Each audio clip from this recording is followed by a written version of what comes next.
in the final years before India's independence, when the British Empire still ruled vast territories across Asia, a small bronze coin circulated, through the hands of millions, the quarter anna of 1939. It was light, humble, and seemingly ordinary.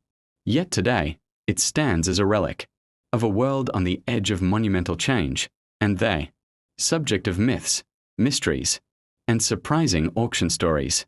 This is the untold story of the 1939 quarter anna coin, issued under King George VI, the monarch who reigned during war, upheaval, and transformation. To understand the 1939 quarter anna, we must first step back into the late 1930s, an era shadowed by political unrest and global uncertainty. After the death of King George V in 1936, his second son, Albert Frederick Arthur George, reluctantly ascended the throne as King George VI, following the abdication of his brother, Edward VIII. George VI was never meant to be king. Shy, reserved, and plagued by a speech impediment, he inherited not only the crown but an empire strained by economic depression, nationalism, and war. By 1939, his image had reached across continents, from London to Lahore, from Delhi to Durban, embossed on coins, stamps, and official seals. In India, the British administration still issued coinage in his name, continuing a long tradition of colonial mints marking their monarchs' profile on every denomination. The quarter anna, 1/4 of an anna, or 1/64 of a rupee, was one of the smallest circulating denominations in British India. It wasn't a coin for the wealthy or the merchants of Calcutta's bustling docks. It was for the farmers, street vendors, and workers, the lifeblood of the colony. Made of bronze, lightweight, and modest in value, the quarter anna connected millions of daily transactions, a cup of chai, a handful of lentils, a ride on a crowded tram. The 1939 issue, though similar in design to earlier ones, carried a subtle significance. It was minted during a year that changed everything, the outbreak of World War II. As Europe descended into conflict, the British Raj's economy was redirected toward the war effort. Production priorities shifted. Metals were conserved. Minting patterns altered. And the humble quarter anna suddenly became part of a larger story, that of an empire at war. Let's take a closer look at the design of the 1939 quarter anna, a small yet intricate piece of art. On the obverse, the front, we see the effigy of King George VI, facing left, crowned and dignified, with the legend encircling him, George VI King Emperor. This inscription symbolized two realities: his authority as King of Great Britain and Emperor of India, a title that carried immense weight across the subcontinent. On the reverse, the denomination reads 1/4, Anna India 1939, within a decorative wreath of native flora, an artistic nod to India's natural richness. At the bottom sits a small mint mark, depending on where the coin was struck: Bombay, Calcutta, or Lahore. Each mark tells a story. The Bombay mint often used a tiny diamond or dot. A Calcutta, the oldest, frequently bore no mark at all. A Lahore, established in 1911, occasionally used a letter L or subtle symbol. To collectors, these tiny details can make all the difference between a common coin and a rare treasure. 1939 was no ordinary year. In September, Germany invaded Poland, and within days, Britain declared war. The ripple effects reached every corner of the empire, including India. Factories that once struck coins and consumer goods were repurposed to produce weapons, ammunition, and war supplies. Metal shortages became frequent, especially in bronze and copper, materials vital for both coinage and warfare. The quarter anna, being a small bronze coin, faced reduced production as the mints struggled to balance domestic needs with military demands. This scarcity, combined with wartime disruptions in logistics and trade, made certain mint year issues like 1939 more distinctive than others. Some historians even suggest that limited production at certain mints made specific variants. Particularly, Bombay minted 1939 pieces, harder to find in pristine condition today. Over the years, the 1939 quarter anna has become surrounded by myths, stories that travel from collector to collector. whispered in online forums and local markets. Let's explore the most popular ones and uncover the truth. Myth number 1. The 1939 quarter anna was withdrawn because of a design mistake. This is false. There was no official recall or design error. The design used in 1939 was a continuation of the standard George VI bronze series. Myth number 2. Only a few hundred 1939 quarter annas were made. Again, untrue. While minting was lower compared to previous years, millions were struck.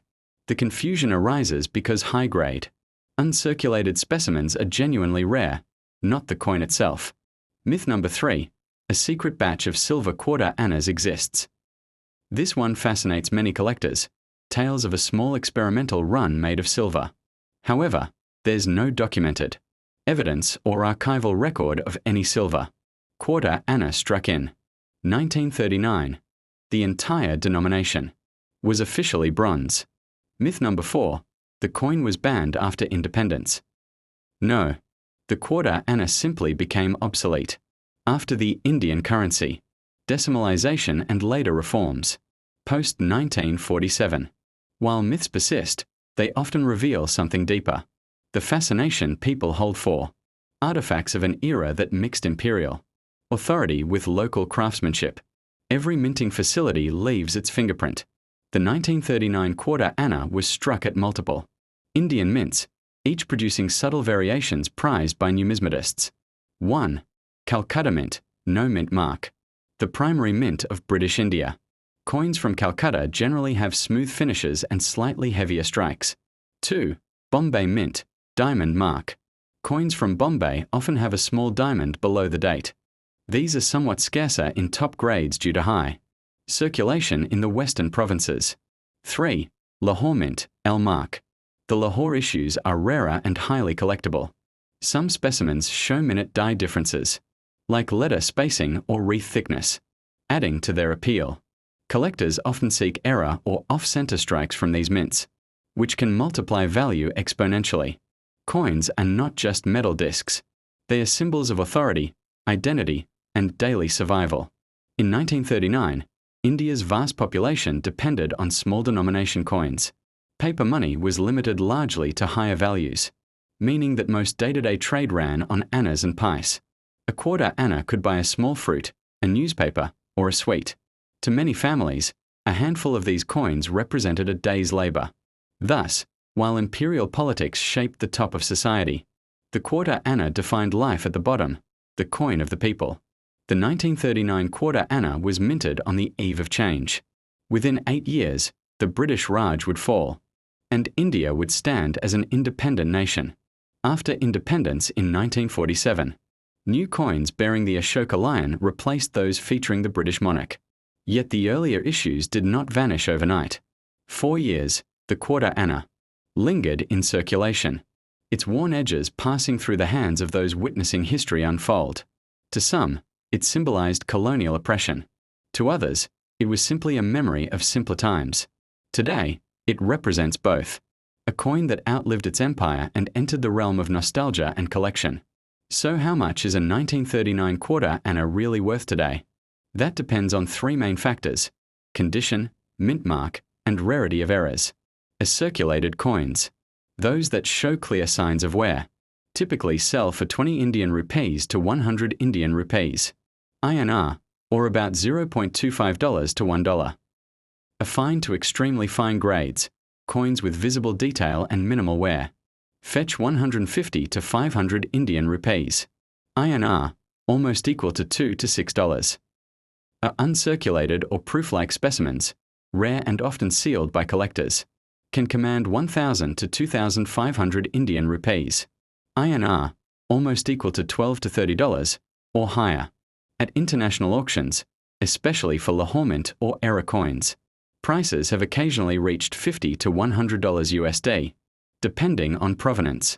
In 2024 and 2025, online auction platforms have reported spikes in bidding for these coins, fueled by nostalgia and renewed interest in colonial Indian numismatics. But the true worth of the 1939 quarter anna cannot be measured in rupees or dollars. It lies in its story, the era it represents, the hands it passed through, the empire it once legitimized. Each coin carries invisible fingerprints of workers in colonial mints, of traders in dusty markets, of children who clutched them for sweets. Owning one is not just owning metal. It's holding a piece of history that links the ordinary with the extraordinary. Over time, the 1939 quarter anna has appeared in movies, literature, and collector exhibitions as a symbol of the last breath of the Raj before the war. Some collectors even nickname it the wartime quarter, a tribute to its minting year. It's also a teaching tool. Historians use it to explain colonial economics, minting technology, and the evolution of Indian currency. In local bazaars, old shopkeepers still recall its feel and weight. This coin, they say, was the sound of daily life. For enthusiasts hoping to preserve their 1939 quarter anna, here are a few key tips. 1. Avoid cleaning the coin aggressively. Polishing removes the original patina and drastically reduces collector value. 2.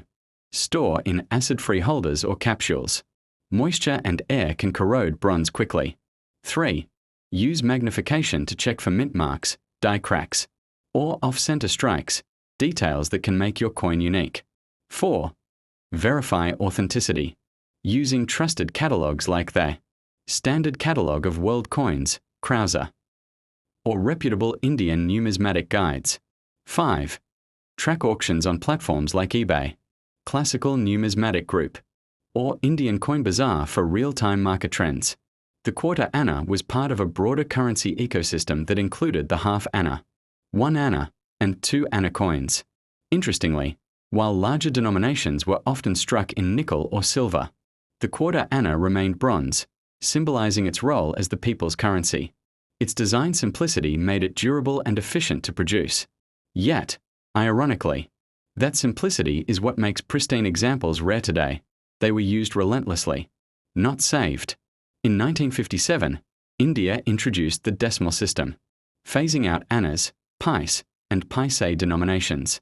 The quarter anna, along with others, quietly vanished from circulation. But collectors and historians ensured it was not forgotten. Old mint records, museum collections, and private hoards keep these coins alive, symbols of a bygone financial world. In recent years, the global fascination with colonial-era coins has surged. At a 2023 Mumbai numismatic auction, a 1939 Lahore mint quarter anna in UNC grade sold for 3,000 Indian rupees INR, about $36, a remarkable jump from previous years. Online platforms like eBay list high-quality examples between $10 and $25, depending on rarity. Some collectors predict that as coins from the early George VI period become scarcer in mint condition, their prices could double within the next decade. In rural parts of India, old coins often take on a life beyond economics. The 1939 quarter anna is sometimes called a lucky coin, believed to bring prosperity when kept in a wallet or drawer. Others say that owning one from the year of war offers protection against misfortune, an echo of ancient Indian beliefs where metal and time intertwine. Though such superstitions have no scientific basis, they illustrate how deeply coins become embedded in cultural memory. Listen to the words of Ramesh Chopra, an Indian numismatist interviewed in 2022. Every coin is a witness.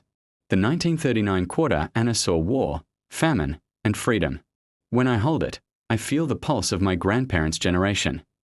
These sentiments echo worldwide. From London to Lahore, collectors find in this coin a bridge between personal nostalgia and global history. Imagine the journey of a single 1939 quarter anna, struck in the heat of a Bombay mint, packed in burlap sacks, loaded onto trains bound for distant provinces. It may have bought tea for a soldier, bread for a farmer, or a letter at the post office. It passed from hand to hand, year after year, until it disappeared into someone's drawer, forgotten, yet preserved. Decades later, that same coin might appear in an auction, photographed, catalogued, and cherished once more. This cyclical life, from use to obscurity to rediscovery, is what gives numismatics its magic. Why should we care about a small bronze coin minted over 8 decades ago? Because it tells us who we were. It embodies the interconnectedness of empire, economy, and everyday people. It reminds us that history isn't just written in books, it's struck in metal, carried in pockets, and remembered in hearts. The 1939 quarter anna may no longer buy anything, but it continues to tell everything. As of 2025, the 1939 quarter anna remains a modest yet meaningful collector's piece. A common circulated examples: 50 to 150 Indian rupees INR, a fine to extremely fine, 200 to 600 Indian rupees INR, uncirculated or rarer pieces, up to 3,000 Indian rupees INR or around $35. Its true worth, though, lies in connecting colonial India to modern collectors, connecting history to curiosity. When you hold a 1939 quarter anna, you hold the echo of millions of voices, the rhythm of markets long gone, and the quiet strength of a nation on the verge of freedom. So the next time you spot a small bronze coin marked India 1939, don't overlook it. It's not just change, it's a story of empire, endurance, and enduring worth. Thank you for joining this journey into history. If you enjoyed uncovering the secrets of the 1939 quarter anna coin, be sure to like, share, and subscribe for more stories hidden within coins of the past. Until next time, keep collecting, keep discovering.